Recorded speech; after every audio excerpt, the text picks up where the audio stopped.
Masechet Rosh Hashanah Daf Kaf Dalet, on va commencer par Kaf Gimel Amud Bet. La Mishnah qui est en haut de la page. Hatzer Gedola Haïta Birushalayim ou Bet Yazek Haïta Nikret.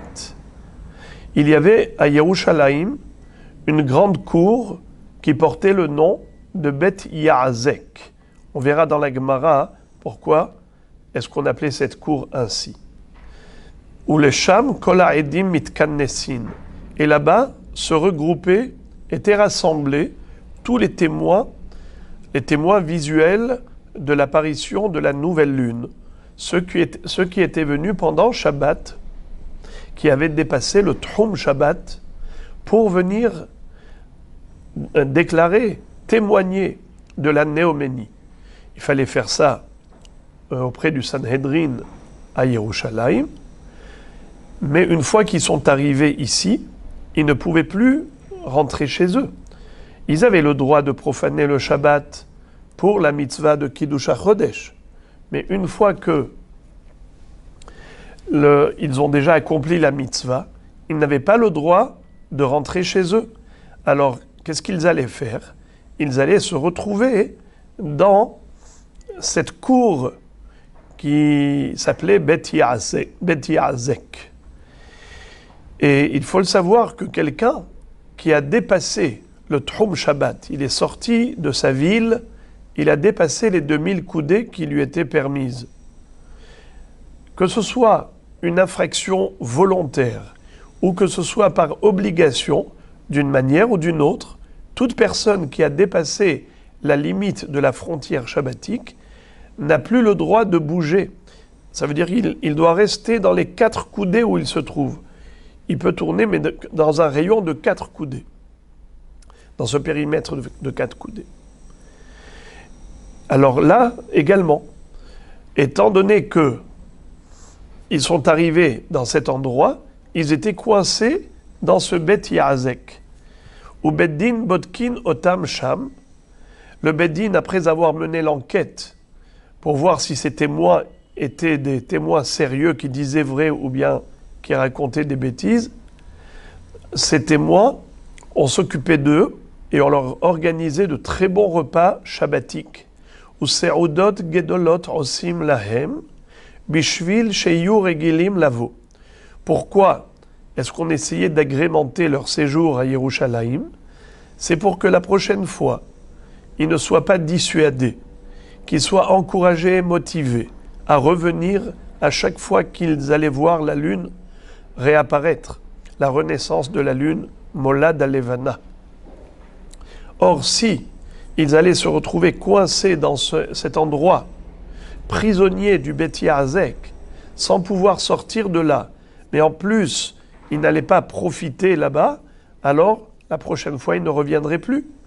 C'est pour cela qu'on organisait des repas de haute gastronomie pour leur faire plaisir, qu'ils soient encouragés à revenir même la prochaine fois.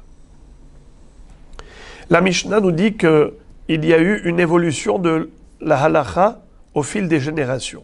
Barishona, au début, lo hayu zazin misham kolayom. Il ne sortait pas du Bet Yazek toute la journée. Comme on a dit que quelqu'un qui est sorti de son Tchum Shabbat, il est bloqué dans les 4 coudées. Il ne peut pas sortir des 4 coudées. Et Tosfot disent que tout le Bet Yazek, c'est considéré comme 4 coudées. Parce que il y avait des murets. Étant donné qu'il y a une clôture à cette cour, à ce Hatzer Bet Yazek, tout l'endroit est considéré comme Arba Amot. Tosfot nous cite la Gemara dans Eruvin qui nous dit qu'un enclos est considéré comme Arba Amot. Alors au début, on appliquait la halacha sèchement. Ils n'ont pas le droit de sortir, point à la ligne. Mais ensuite est venu Rabban Gamliel Azaken et il a dit, si les gens sont prisonniers du Bet Yazek et ils n'ont pas le droit de sortir de là pendant tout le Shabbat, eh bien, la prochaine fois, ils ne viendront plus parce qu'ils ont souffert de cette prison. Qu'est-ce qu'il a fait? Hitkin Rabban Gamliel Azaken, sheyu mehalchim alpaim amma lechol ruach. Il a décrété que désormais, qu'on autorise à ces aidim de sortir de la cour de Beth Yazek et de se balader dans toute la ville, et même sortir de la ville au-delà, jusqu'à 2000 coudées, comme tous les habitants de la ville. Et pas uniquement pour cet objectif par rapport à des témoins visuels de la nouvelle lune, mais même dans d'autres cas. Par exemple, Af Hachama Haba'al Yaled. Hachama, c'est la sage-femme qui s'est déplacée de chez elle. Elle a quitté sa ville pour venir faire accoucher une femme qui était en train d'accoucher. Cette sage-femme, si on lui dit qu'elle n'a plus le droit de sortir de cette maison, elle est bloquée dans les 4 coudées, alors elle ne reviendra plus la prochaine fois pour s'occuper de l'accouchement d'une femme d'Israël. C'est la raison pour laquelle, nous a dit Rabban Gamliel, on va lui autoriser de sortir de la maison, de se balader dans toute la ville, d'aller jusqu'à 2000 coudées, de manière à ce que la prochaine fois, elle ne soit pas dissuadée et découragée de venir. Également, Habal et Hatzil Minadeleka, toutes les personnes qui se sont déplacées pour venir éteindre un incendie, et ils ont dépassé les 2000 coudées, ils sont sortis de leur troum, on leur permettra également de ne pas rester figés dans les 4 coudées, mais ils auront le même statut que Anshe Ha'ir. Pareil, Minagaïs, ceux qui sont venus défendre leurs frères qui étaient attaqués par un gaïs, par un régiment de soldats ennemis, par des pirates. Ou Minan Nahar, ou bien ceux qui sont venus secourir ceux qui allaient se noyer dans le fleuve. Ou Minamapolet, ceux qui étaient malheureusement pris dans un éboulement. Il y a des gens qui se trouvaient sous les gravats, sous les décombres d'un immeuble ou d'une maison qui est tombée en ruine. Et donc il faut aller sauver ceux qui se trouvent en dessous. Alors, ces gens qui sont sortis du Troum Shabbat pour venir secourir les personnes qui étaient en danger, on ne va pas leur dire maintenant que vous êtes là, vous êtes bloqués dans les 4 coudées, vous pouvez être libres comme les habitants de la ville. Hare elu ke anshe ha'ir veyesh lahem alpaim amma lechol ruach. Ils peuvent circuler dans les 2000 coudées, dans les 4 points cardinaux. Gemara. Ibaya lehu. Bet yazek tenan ou bet yazek tenan. Quelle est la bonne prononciation pour l'appellation de cette cour? Est-ce qu'elle s'appelait Bet Yazek ou Bet Yazek? Avec Aïn ou sans Aïn? Et la Gemara dit que, en fait, les deux sont possibles, les deux prononciations. Pourquoi? Bet Yazek tnan lishna de Ma'aliyahu. Lishna Ma'aliyahu. Dirti vayazekeu vaysakeleu. À propos de la métaphore de Ishaïa Hanavi, quand il a décrit le Ham Israël, le Bet Amikdash, comment Kadosh Baruch Hu s'est occupé du peuple juif, comme quelqu'un qui avait un beau vignoble.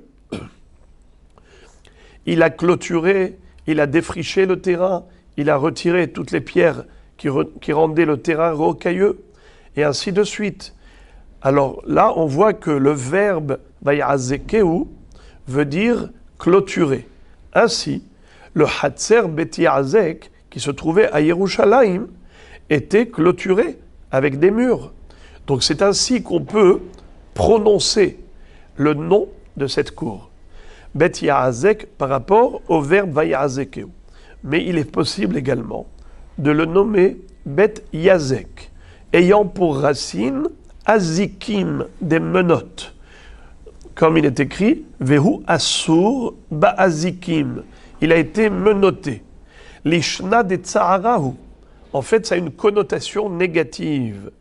Le fait que ces gens sont prisonniers de cette cour, puisqu'ils n'ont pas le droit de sortir de là pendant Shabbat, vu qu'ils sont sortis de leur troum, de la frontière shabbatique, alors ça a en effet une sensation désagréable pour quelqu'un à qui on dit pendant tout le Shabbat, tu resteras enfermé dans cette cour. C'est comme si on lui mettait des menottes. Et c'est peut-être pour cela que cette cour se nommait ainsi, Bet Yazek. Yazek ayant pour racine Azikim, les menottes. Alors, c'est cela le safek de la Gemara.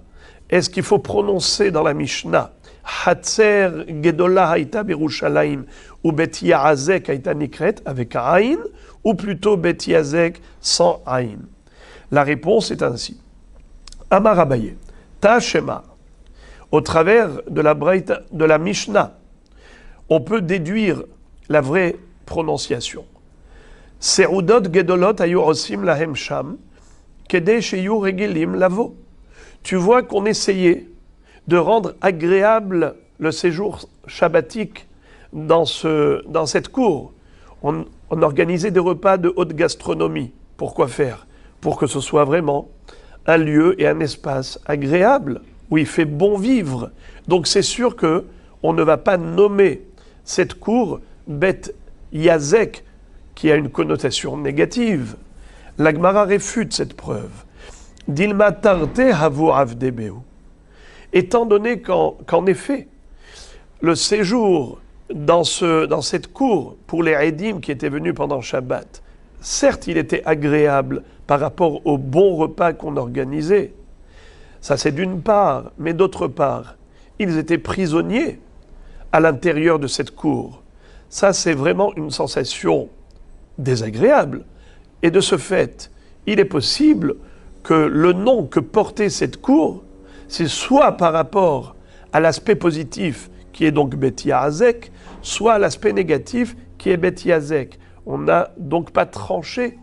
La Gemara n'est pas arrivée à une conclusion certaine par rapport à cette question.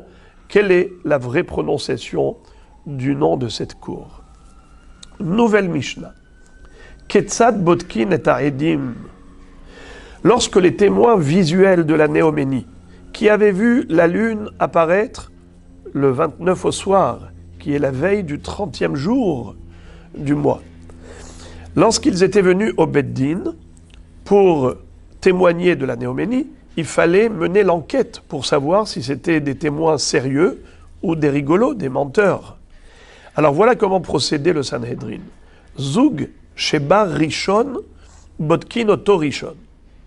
Il y avait plusieurs couples de témoins. On allait d'abord introduire le premier. Et parmi les deux témoins, il y en avait un qui était le Gadol, plus important, et c'est par lui qu'on allait commencer l'enquête. Umachnisin et Gadol Shebahen, ve omrim lo. Est mort. Ketzad raïta et levana. Comment est-ce que tu as aperçu la lune? Lifneha hama o le'achara hama. Devant ou derrière le soleil? Litzfona o lidroma. Au nord ou au sud du soleil?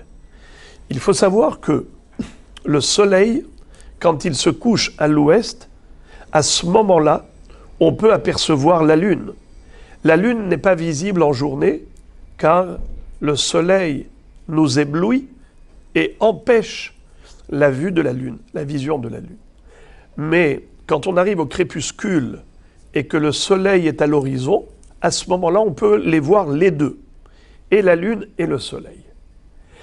On est en train de parler du témoignage de la Néoménie, c'est-à-dire que les deux témoins vont nous raconter qu'ils ont aperçu la nouvelle lune, puisque le parcours lunaire est de 29 jours, 12 heures et 793 halakim d'une heure. Suite à cela, il y a une éclipse, c'est-à-dire que la lune a disparu totalement. Quand elle va réapparaître, ça s'appelle Molad Alevana, la renaissance de la lune. Et ça, c'est visible au début du 30e jour, c'est-à-dire à la Shkira du 29 au soir, qui est donc le début du 30e jour. À ce moment-là, on peut voir la renaissance de la lune. Donc un petit croissant de lune. Il est possible que, à ce moment-là, qu'il y ait eu des témoins qui l'aient vu. Mais la question est de savoir où se situe exactement la lune par rapport au soleil. Devant ou derrière? C'est-à-dire, est-ce qu'il y a d'abord la lune qui est à l'horizon vers l'ouest, et ensuite le soleil qui va suivre, ou l'inverse? D'abord, le soleil se couche à l'ouest, et derrière le soleil, on voit la lune. Mais la Gemara va poser la question, dans ce cas-là, il y a là un pléonasme, une redondance, parce qu'on leur pose la même question juste après en disant, est-ce que la lune était au nord du soleil ou au sud du soleil? Mais ça revient en même, car devant ou derrière, c'est exactement soit au nord, soit au sud. Alors, Be'ezrat Hashem, je vais expliquer un peu plus le sujet par rapport au circuit solaire et circuit lunaire pour mieux comprendre ce sujet-là, puisque la Gemara va se focaliser sur ce détail, et on verra ça, Be'ezrat Hashem, tout à l'heure dans la Gemara. Autre question qu'on allait poser aux Edim pour savoir s'ils ont menti ou s'ils disaient vrai, Kama Haya Gavoa, quelle était la hauteur de la lune par rapport à l'horizon? C'est-à-dire qu'un individu qui se met à regarder, observer l'horizon à l'ouest, alors il voit la lune à un certain niveau de hauteur. Alors on lui demande quel était le niveau de hauteur. À l'époque, il y avait une échelle de mesure qui se faisait avec un bâton qu'on appelle mardeya. En réalité, c'était l'aiguillon qui permettait de stimuler une bête. Quand on voulait stimuler la bête pour qu'elle avance, on la piquait avec la pointe du mardeya, et c'est comme ça que on allait pouvoir mesurer la hauteur de la lune, en lui disant, dis-nous, quelle était sa hauteur? Et on verra dans la Gemara qu'il pouvait dire, c'est la hauteur d'un mardéa, de 2 mardaat, 3 mardaot. On verra ensuite comment est-ce qu'on posait la question. Encore, Ul-Aïn a noté, la lune, elle penchait vers quel côté? Vechama hayarahav, quelle était l'épaisseur de ce croissant de lune? Im amar lifnei hama lo amar klum. Si ce témoin nous disait qu'il a vu que la lune a devancé le soleil, elle était devant le soleil, alors il n'a rien dit, ça veut dire que c'est certain que c'est du mensonge. Il n'a rien vu et il vient se moquer du Beddin. Car c'est impossible que la lune ait devancé le soleil, et on verra tout à l'heure dans la Gemara pourquoi c'est impossible.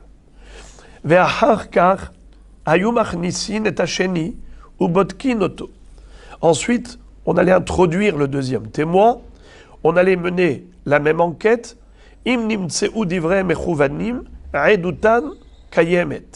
Si leurs paroles étaient concordantes, alors dans ce cas-là, leur témoignage est valide. Sinon, si on voyait qu'ils se contredisaient, évidemment qu'on allait considérer ce témoignage comme caduc, nul et non avenu. Ush'ar kol hazugot, sho'alim otam raché devarim. Imaginons qu'il y ait eu plusieurs couples de témoins qui soient venus pour témoigner de la même chose. Ils ont vu la néoménie, l'apparition de la nouvelle lune. Mais une fois qu'on a déjà le témoignage du premier couple de témoins, ça nous suffit amplement. Pourquoi est-ce qu'on allait interroger les autres?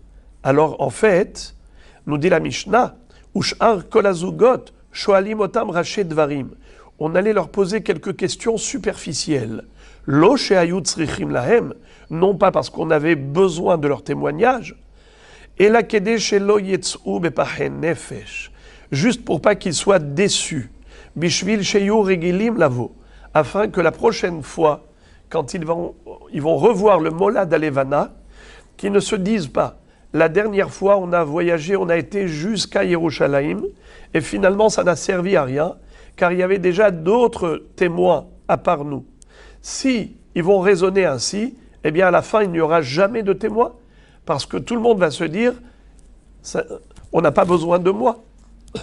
Pour les encourager et les motiver, on leur posait des questions afin de leur montrer une considération qui va les encourager.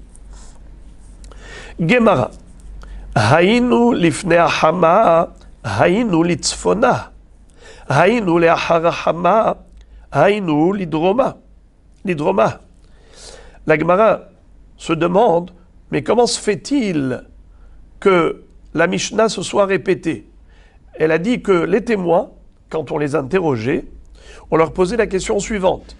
Est-ce que la lune était devant ou derrière le soleil? Au sud ou au nord? Mais la Gemara dit, mais c'est exactement pareil, puisque derrière, c'est au sud, et devant, c'est au nord. Alors, pourquoi est-ce que la Mishnah s'est répétée? Je vous montre ce schéma. Voilà, je vous ai fait un petit dessin afin de mieux comprendre la notion de nord et sud par rapport à devant et derrière. Regardez ici le soleil et la lune. La lune, elle est en vert. Le soleil, ici, il est en rose. Voyez-vous le soleil? Il se lève à l'est, il se couche à l'ouest. La lune, elle va du sud vers le nord. Donc, au moment où on voit la lune, c'est forcément à l'heure du coucher du soleil, car en journée, on ne peut pas voir la lune. Donc, si on voit la lune, c'est à l'heure du coucher du soleil. Donc, le soleil s'est déjà couché à l'ouest. Il se trouve déjà en avant. La lune le suit, va suivre le soleil, en allant du sud vers le nord. Donc, forcément, la lune est derrière, elle est au sud. Ça s'appelle les daromas. Et c'est ce que dit la Gemara. Haïnu le harahama, haïnu l'hydroma. Par contre, si le témoin est un menteur, qu'est-ce qu'il va dire? Il va dire que la lune était devant le soleil. Sous-entendu, au nord. Ça, c'est du mensonge. Alors la question de la Gemara, c'est pourquoi cette redondance? Car si tu lui as déjà posé la question, est-ce que la lune était devant ou derrière le soleil? C'est comme si tu lui as posé la question en d'autres termes. Est-ce que la lune était au nord du soleil ou au sud du soleil? Donc ça revient en même. Pourquoi cette répétition? Réponse. Amar Abaye, Pegimata lifneha hama ole ahara hama. Abaye nous dit qu'en fait, il y a ici deux catégories de questions. Quand on a parlé du sud et du nord, c'est clair qu'il s'agit de est-ce qu'elle était devant ou derrière le soleil. Mais quand on a parlé de l'ifne hahama, ole ahara hama, il ne s'agissait pas de la position de la lune par rapport au soleil, ça veut dire est-ce qu'elle était avant ou après, comme on l'a traduit. Ça veut dire est-ce que l'orientation de la lune, est-ce que la lune, elle était orientée vers le soleil ou derrière le soleil? C'est-à-dire, on sait que lors de la renaissance de la lune, de sa première apparition, après sa disparition, puisqu'on a dit que la lune, elle a un parcours lunaire de 29 jours et 12 heures et 793 khalakim, ensuite elle disparaît, elle réapparaît. Lors de sa réapparition, elle a une forme de croissant, le croissant de lune. D'où provient ce croissant de lune? Il provient du fait que le soleil, c'est lui qui envoie ses rayons sur la lune, car la lune elle-même n'a aucune luminosité, elle n'a pas de lumière propre. La lune n'est pas comme le soleil, elle n'a aucune lumière. Seulement, la lune est comme un miroir, c'est le miroir du soleil. Le soleil envoie ses rayons sur la lune par rapport à sa position vers la terre, elle peut refléter cette lumière solaire. Donc maintenant, tout dépend de la position de la lune face à la terre et face au soleil. Puisque, au travers du circuit, chaque jour, la lune évolue par rapport à sa position. Au début du mois, elle nous envoie une petite clarté du soleil, et chaque jour, elle va grossir un peu plus parce qu'elle va se situer dans une position différente qui nous permet à nous de voir un peu plus le reflet solaire. C'est comme ça qu'on a l'impression que la lune, elle grossit. En fait, elle ne grossit pas. Simplement, elle nous reflète et elle réfléchit la lumière solaire un peu plus par rapport à sa position. Alors maintenant, ce qui est clair, c'est que dans la Lune, on a la partie qui est concave et la partie qui est convexe. La partie de luminosité, la partie éclairée, c'est celle qui est en face du Soleil. Donc c'est la partie arrondie. Ce que nous voyons, c'est la luminosité de la Lune qui est le reflet du Soleil. Forcément, la partie convexe, la partie arrondie, c'est elle qui est en face du Soleil. Car ce que nous ne voyons pas, c'est la partie concave.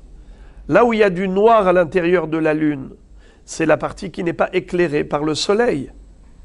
Donc la cavité, la concavité de la Lune, c'est la partie obscure parce qu'elle n'est pas éclairée par le Soleil. C'est pour ça que les deux extrémités des pointes de la Lune sont forcément à l'opposé du Soleil.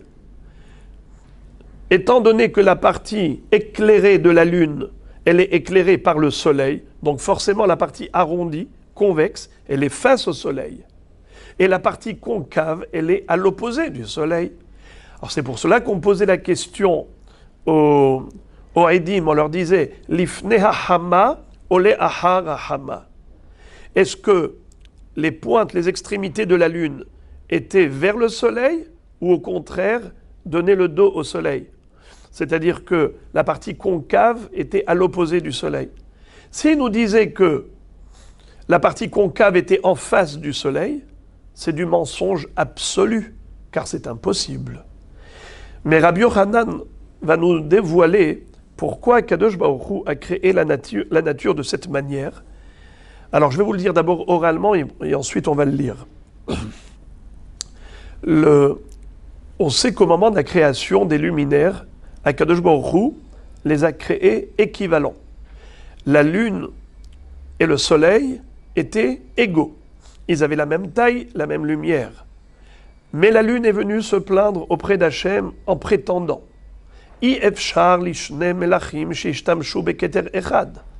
impossible que deux rois se servent de la même couronne. Alors, Akadosh Baruch Hu a dit à la lune, tu vas aller te rapetissir, tu vas te réduire. Et en effet, désormais, la lune allait obtenir sa lumière du soleil et elle a été réduite. Mais comme Akadosh Baruch Hu ne veut pas humilier la lune, il a fait en sorte que sa partie obscure ne soit pas vue par le soleil, car le soleil c'est son concurrent. Si la lune montre au soleil sa partie obscure plutôt que sa partie éclairante et éclairée, eh bien, ce serait une double humiliation pour la lune. Akadosh Baruch Hu est Oseh Shalom Bimromav. Hachem établit la paix même dans les cieux, même dans les éléments célestes, tels que le soleil et la lune, qui étaient des concurrents. Pour pas que la lune souffre de trop de sa réduction, il a fait en sorte que le soleil ne voit pas la déchéance de la lune, son échec entre guillemets. Alors on va lire ça dans les mots. Amar Abaye, Pegimata, la concavité de la lune, Lifneha hama ole ahara hama. On demandait au Haïdim, est-ce que vous avez vu que c'était en face ou derrière le soleil? Im amar lifneha hama lo amar klum. Si le témoin va dire qu'il a vu que la concavité de la lune était face au soleil, il n'a rien dit, ça veut dire c'est du mensonge. De amar Rabbi Yochanan, puisque Rabbi Yochanan nous a enseigné. Maïdirtiv, comment comprendre le passou qui figure dans Iov? Hamshel va fahad imo, Ose shalom bimromav, me'olam lo ra'ata hama pegimata shel levana, velo pegimata shel keshet. Dieu a établi la paix dans les cieux. Comment? Il a fait en sorte que le soleil n'a jamais vu la concavité de la lune, pour pas l'humilier comme on a expliqué. Mais également, le soleil n'a jamais vu la partie creuse de l'arc-en-ciel. Pareil, l'arc-en-ciel est concave et convexe. La partie concave du Keshet n'est pas en face du soleil.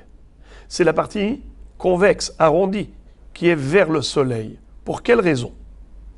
Alors d'abord la Gemara nous dit Pegimata shel levana de halshadata. La concavité de la lune, pourquoi elle n'est pas face au soleil? Pour ne pas qu'elle soit démoralisée, la lune, c'est-à-dire qu'elle n'ait pas cette honte de montrer son défaut au soleil, à son concurrent. Et Pegimata shel keshet, et la concavité de l'arc-en-ciel, pourquoi ce n'est pas face au soleil? Delo limru ovde ahama gire kameshadia. Parce qu'on le sait qu'il y a malheureusement des adorateurs du soleil, ceux qui l'ont idolâtré, qui ont fait du soleil une divinité. Ils se prosternent devant le soleil, ils le considèrent le maître du monde. Alors, les adorateurs du soleil vont dire, vous voyez l'arc-en-ciel? En fait, c'est quoi l'arc-en-ciel? C'est l'arc du soleil qui envoie des flèches aux infidèles. Pour ne pas qu'ils puissent prétendre ainsi, Hachem a fait que l'arc-en-ciel, au contraire, il n'est pas dans le sens du soleil, c'est-à-dire que l'arc-en-ciel, la concavité de l'arc-en-ciel n'est pas face au soleil, au contraire, c'est la partie convexe de l'arc-en-ciel qui est en face du soleil. Maintenant, la Gemara va nous expliquer, plutôt, va nous citer une contradiction entre deux baraïtot. Tana hada litzfona devarav kayamim lidroma lo amar klum vehatanya ifra lidroma devarav kayamim litzfona lo amar klum. Il y a une braïta qui dit que si le témoin a répondu en disant que la lune se trouvait au sud du soleil, alors c'est du mensonge. S'il a dit que la lune était au nord du soleil, c'est qu'il dit vrai. Dvarav kayamim. La Gemara dit, mais ça contredit ce qu'on avait appris, que c'était juste le contraire. Que si le témoin disait que la lune était au sud, alors c'était bon. C'était un témoignage qui est valide. S'il disait que la lune était au nord du soleil, c'est que c'était du mensonge. Alors on ne comprend pas. La Gemara répond, la kashia, kan bimot ahama, kan bimot ageshamim. Ça dépend si on est en été ou en hiver. Le Rosh Chodesh en hiver, c'est différent de l'été. Alors pour comprendre cela, il faudra une petite explication. Je reprends ce croquis, regardez bien ce schéma. Vous avez l'est, l'ouest, le sud et le nord. Le soleil se lève à l'est, il se couche à l'ouest, évidemment. Sauf que les journées d'été sont plus longues que les journées d'hiver.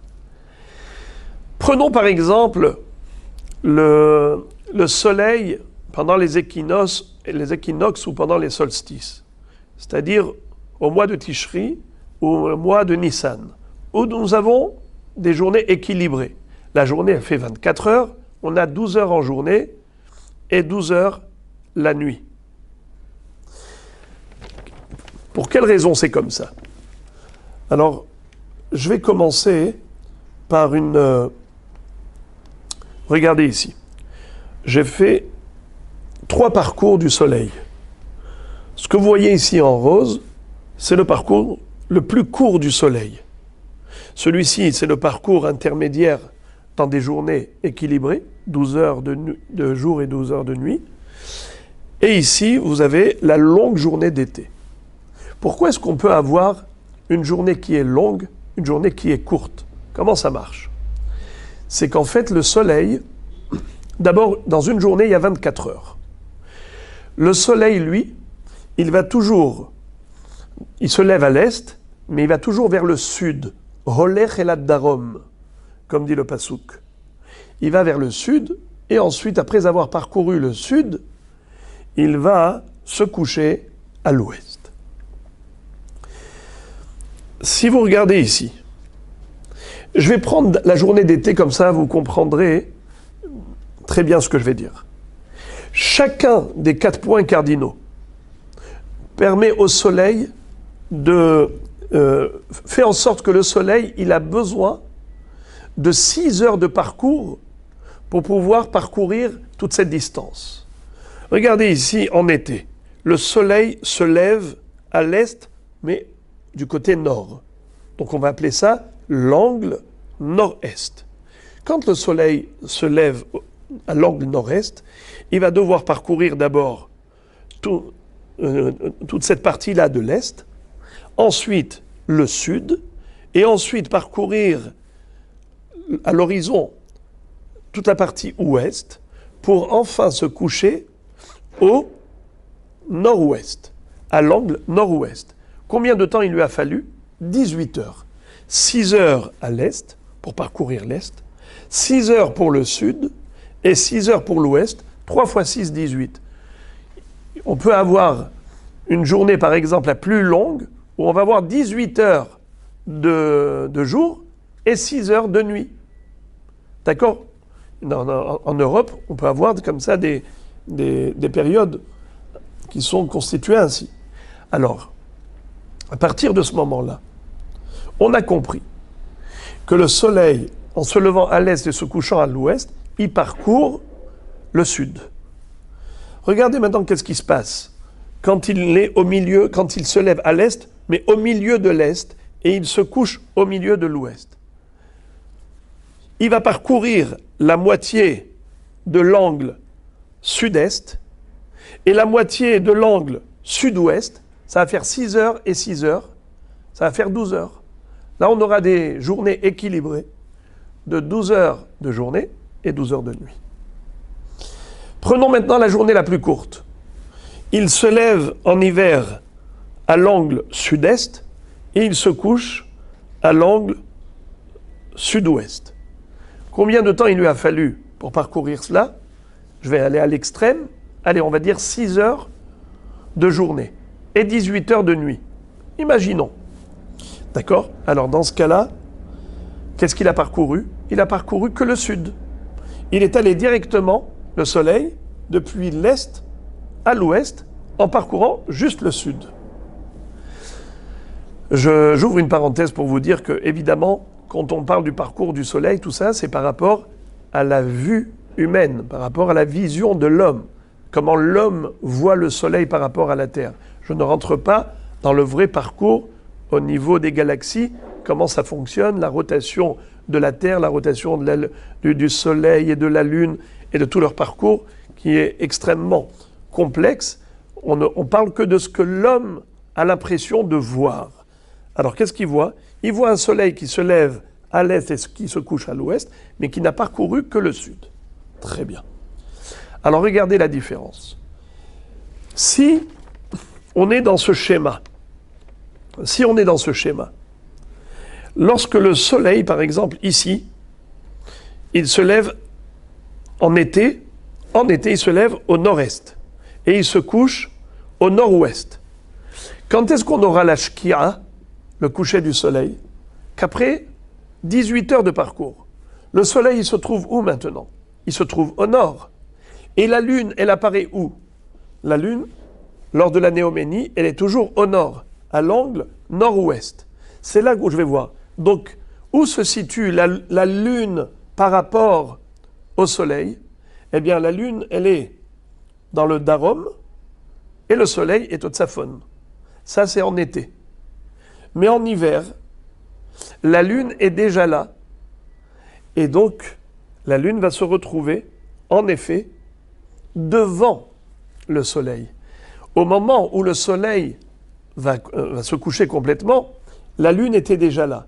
Donc la lune était au nord du soleil. Eh bien, c'est ça ce que nous dit la Gemara. Pour comprendre ces 4 mots de la Gemara, j'avais besoin de vous faire ce schéma.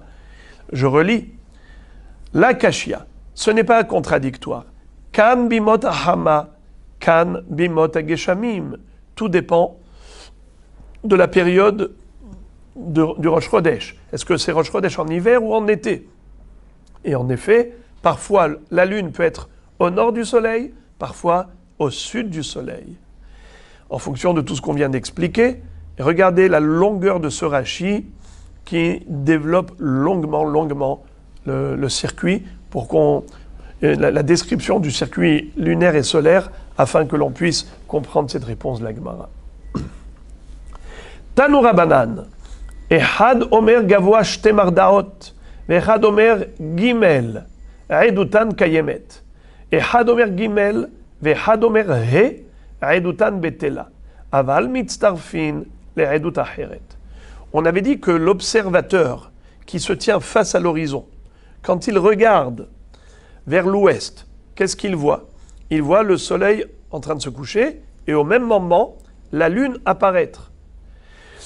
La néoménie. Alors on lui demande, dis-nous, toi tu as vu la lune à quelle hauteur? Si on te donnait une mardaat, un aiguillon, un bâton pour mesurer, d'après toi, il y a combien de hauteur de ce bâton?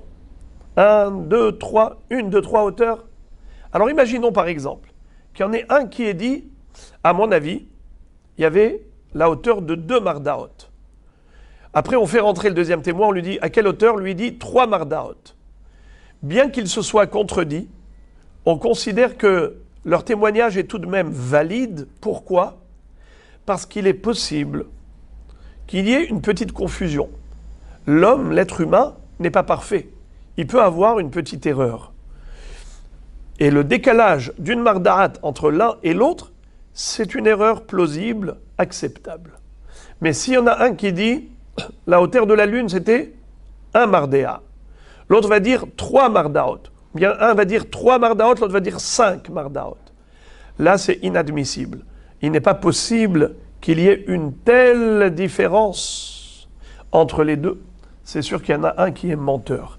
Bien qu'il y en ait un qui soit menteur, il peut tout de même être considéré valide si on a un autre témoin. Par exemple, il y en a un qui a dit il y avait une hauteur de 5 mardaot. L'autre a dit 3. Alors on a dit témoignage caduc. Mais voilà qu'arrive encore un autre témoin qui va dire 5 mardaot. Alors on prendra le deuxième témoin qui a dit 5 et on l'associe à celui-là et on fera d'eux un nouveau groupe de témoins qui est valide. Et maintenant, la Gemara va nous citer plusieurs baraïtot qui nous enseignent des halachot concernant le témoignage des témoins visuels de la néoménie. Quel est le din si, par exemple, au lieu de dire on a vu directement la lune, ils disent on l'a vu indirectement. On n'a vu que le reflet de la lune dans l'eau, dans un lac, dans une marmite où il y avait de l'eau, dans une jarre. Tanu Rabanan. Voici ce que nous enseigne la Baraïta. Ra'inuhu bamaim. On a vu le reflet de la lune dans l'eau. On ne pouvait pas regarder en haut, par exemple, on se trouvait dans une maison et on pouvait voir que le lac, mais on ne pouvait pas voir le ciel. Mais on a vu le reflet de la lune dans le lac. Eh bien, ce n'est pas kasher. Ra'inuhu ba'ashashit, où on a vu le reflet de la lune au travers de la lanterne. Ra'inuhu be'avim, où on a vu la lune au travers des nuages. Ça veut dire on n'a pas vu directement la lune, mais on a vu son éclairage derrière les nuages. En me'idin alav. Cette aïdout n'est pas valable. La Braïta nous présente encore un cas. S'ils prétendent Hetzio ba'maim, Hetzio ba'avim, Hetzio ba'ashashit, En me'idin alav. Si on a vu que la moitié de la lune reflétée dans l'eau, que la moitié au travers de la lanterne, que la moitié via les nuages, eh bien ce n'est pas kasher. La Gemara pose la question, elle dit, mais c'est évident. Hashta kulo amart lo hetzio mibaya. Si déjà, même en voyant toute la lune reflétée au travers de l'eau, de la lanterne, des nuages, tu m'as dit que ce témoignage n'est pas acceptable, il n'est pas valide, à plus forte raison s'ils n'ont vu que la moitié reflétée. Et la harika amar, voici ce que voulait dire la Braïta. Hetzio bamaim et hetzio barakia. Hetzio baravim, hetzio barakia. Hetzio barashashit, hetzio barakia. En meridim. Si par exemple, ils te disent, nous on a vu par exemple le nuage qui a recouvert la moitié de la lune. On a vu une demi-lune directement, et une demi-lune, on l'a vu au travers des nuages. C'est-à-dire, on a vu l'éclairage de la demi-lune via le nuage, ou on a vu la moitié directement, et l'autre moitié, on l'a vu par rapport au reflet de l'eau, ou par rapport au reflet d'une lanterne. Tout cela n'est pas valable. Il faut voir toute la lune, tout le croissant de lune, directement. Encore. Tanu Rabanan, Re'inuhu veshuv lo re'inuhu, en me'idin alav. Quel est le din si jamais les témoins nous disent on l'a vu la lune, mais après elle a disparu, on ne la voyait plus? Ra'inuhu veshuv lo re'inuhu. Pardon, pas elle a disparu. On a vu la lune et après on ne l'a plus revue. Alors leur témoignage n'est pas valide. Pourquoi? La Gemara se demande, il n'y a pas de raison de ne pas accepter leur témoignage. Kol achi hazula ve azle. Pourquoi est-ce qu'on est obligé de regarder constamment la lune sans arrêt? Une fois qu'on a vu la néoménie, tout va bien? Réponse. Amar Abaye hachika amar. Voilà ce que voulaient dire les témoins. Ra'inuhu me elenu. Nous on a vu par hasard la lune. C'est pas qu'on l'a observée volontairement. Ra'inuhu me elenu par hasard. Veshavnu lir'oto mida'atenu velo ra'inu. Et quand on a décidé d'observer sérieusement la lune, on l'a plus trouvée. Alors, dans ce cas-là, on n'accepte pas ce témoignage comme valable. Pourquoi? Maïtama, imur kuvita de eva be'almahu de haze. Peut-être qu'ils ont vu juste un nuage qui était rond, un nuage blanc qui a éclairé le ciel, enfin qui était blanc dans le ciel, et ils ont cru que c'était la lune. Et maintenant, quand ils cherchent vraiment la lune, ils ne la trouvent pas. Donc, il ne faut pas s'appuyer sur une illusion. Pour ça que ce témoignage n'est pas valable. Nouvelle Mishnah. Rosh Beddin Omer Mekudash. V'chol ha'am onim acharav Mekudash Mekudash. Après avoir enquêté les témoins et que le Beddin ont accepté ce témoignage, maintenant ils peuvent, le jour même de Rosh Chodesh, le proclamer sacré. Ils vont faire ce qu'on appelle Kiddush HaChodesh. C'est le Av Beddin, le grand du Sanhedrin, le grand maître, le grand sage du Sanhedrin, c'est lui qui va dire Mekudash. Et tout le peuple va répondre Mekudash, Mekudash. La Mishnah maintenant va nous citer une mahloket, à savoir dans quel cas il faut faire Kiddush HaChodesh. Première opinion, Tanakama, Ben Shenir Abizmano ou Ben Shelonir Abizmano, mais Kadeshi Noto. C'est-à-dire, on le sait que le Rosh Chodesh, il peut arriver soit après un mois qui est malé, soit après un mois qui est Hasser. Un mois de 29 jours, Hasser, un mois de 30 jours, malé. Eh bien, qu'il en soit ainsi ou ainsi, que le Rosh Chodesh soit après un mois malé ou après un mois Hasser, il faut que le Av Beddin dise Mekudash. C'est ce qu'on appelle Nir'a Bizmano. Un mois qui est Hasser, de 29 jours. Quand le Rosh Chodesh arrive juste après, ça s'appelle Rosh Chodesh, ou la lune Nir'a Bizmana. Puisque le parcours lunaire est de 29 jours et 12 heures. Donc, 12 heures, ça s'appelle déjà au milieu du 30e jour. Donc, la lune qui a été aperçue pendant le 30e jour, ça s'appelle Chodesh Bizmano. Alors, Ben Nir'a Bizmano, ou Ben Shelo Bizmano, ou bien que ce soit le 31e jour que le Rosh Chodesh a lieu, dans tous les cas de figure, il faut que le Beddin dise Mekudash. Rabbi Elazar Barbi Tzadok Omer, Imlo Nir'a Bizmano, En Mekadeshinoto, Shekvar Kedeshuhu Shamaim. Mais Rabbi Elazar Barbi Tzadok nous dit que non. Quand est-ce qu'il faut dire Mekudash? C'est uniquement Bizmano. Que si le Rosh Chodesh a été fixé le 30e jour du mois précédent et que le mois précédent il est de 29 jours.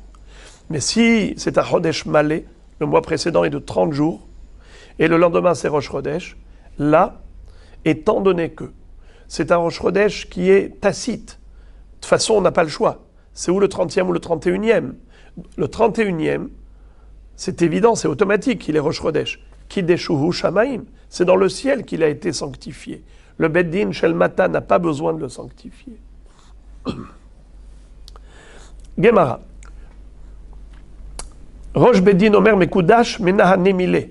On a dit que le Av Beddin doit dire Mekudash, le peuple répond Mekudash, Mekudash.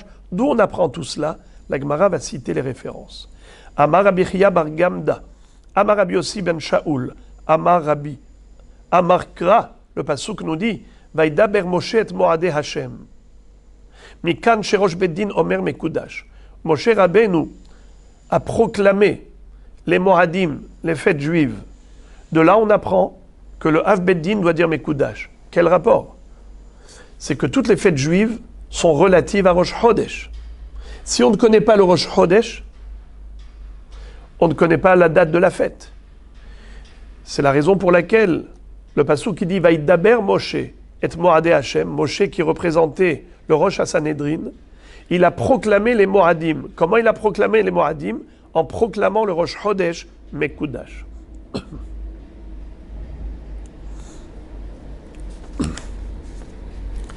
Vechol ha'am onim acharav Mekudash Mekudash.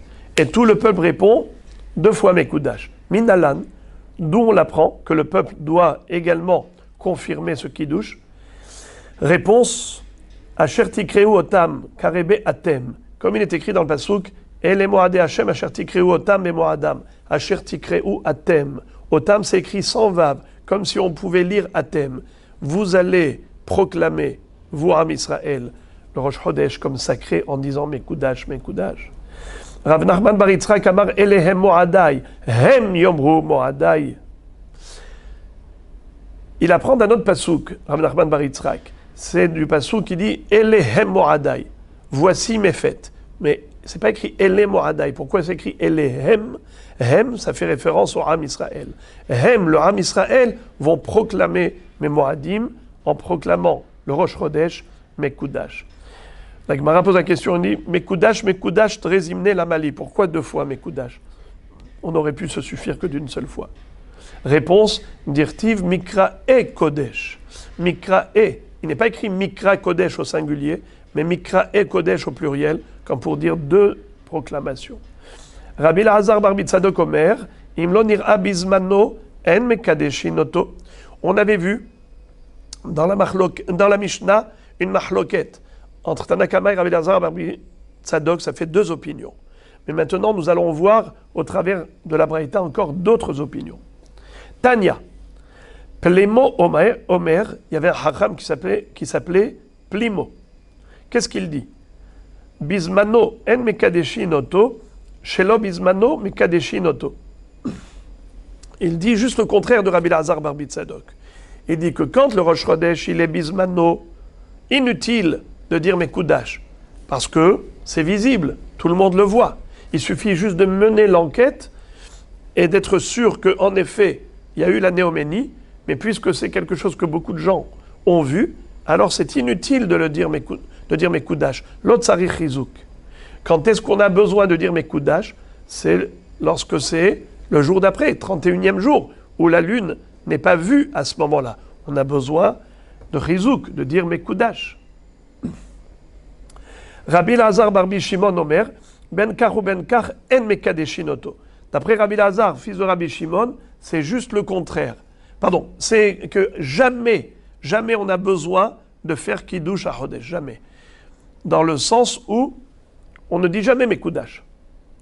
Le Rosh Chodesh, il est kadosh de lui-même, même sans le dire. Sheneemar v'kidashtem et shenat ha'hamishim. Shanim ata mekadesh ve'i ata mekadesh chodashim. D'où il le déduit du fait que la Torah nous ait donné la mitzvah de sanctifier l'année du jubilé. V'kidashtem et shenat ha'hamishim. C'est comme ça qu'on va sanctifier l'année du Yovel. Par le fait que le Sanhedrin va dire, Rosh Sanhedrin va dire Mekudash, Mekudeshet, l'année du Yovel et Mekudeshet. De là, on apprend avec Kidashtem et Shenat HaMishim, sous-entendu que Davka Shenat HaMishim ata Mekadesh. Ve'i ata Mekadesh Chodashim. Mais on ne fait pas de Kiddush à Chodesh en proclamant le Rosh Chodesh. Amar Rabbi Yehuda Amar Shmuel, halacha ki Rabbi Lazar bar Tzadok. La halacha, elle est comme Rabbi Lazar bar Tzadok qui a dit que ça dépend. Quand est-ce qu'on dit Mekudash Bismano? Quand Rosh Chodesh tombe le 30e jour du mois précédent. Mais si c'est chez Lo Bismano, le 31e jour, Dans ce cas-là, inutile de dire Mekudash, Shekvar Kideshuhu Shamayim. Amar Abaye, Afanan Amitanina, Ra'uhu Beddin Vechol Israël, Nehkeru Ha'edim, Velo Ispiku Lomar Mekudash, Ad Shehashecha, Hareze Me'ubar, Me'ubar In, Mekudash Lo. Abaye va apporter une preuve qu'en effet la halakha est comme Rabbi Elazar bar Tzadok, et c'est comme ça que Stam Mishnah, on va voir une Mishnah dans Daf Kafeh, qui a priori laisse entendre que la halakha est comme Rabbi Elazar bar Tzadok, comme quoi le mot Mekudash, on le dit que si Rosh Chodesh était le 30e jour, mais pas le 31e. Où est-ce qu'on voit ça? Il est écrit dans la Mishnah suivante, on verra dans Daf Kafeh, Ra'uhu Beddin Vechol Israël. Imaginons que la lune était tellement visible qu'elle a été aperçue par tout Israël, avec le Beddin inclus. Nehkeru Ha'edim. Et en plus, il y a eu des témoins qui sont venus, comme il se doit, qu'il faut des témoins visuels qui soient enquêtés. Seulement le problème, c'est qu'ils sont arrivés trop tard dans la journée. Velo ispiku lomar mekudash ad shehashecha. Ils n'ont pas eu le temps de dire mekudash, voilà que la nuit est déjà tombée.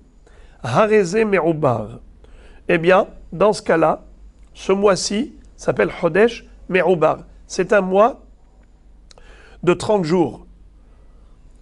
Ça veut dire que le 30e jour qui aurait pu être Rosh Chodesh, premier jour du mois suivant, et le mois précédent aurait été que de 29, eh bien non. Maintenant, ce jour-là ne sera pas Rosh Chodesh, puisqu'on n'a pas eu le temps de dire Mekudash. Ce sera le Ibour du mois précédent. Qu'est-ce que ça veut dire Ibour? Comme Isha Me'uberet, une femme enceinte, c'est une femme qui a une excroissance. La même chose, ce mois-ci de 29 jours, il ne sera pas de 29 jours, il sera de 30 jours. On lui rajoute encore un jour.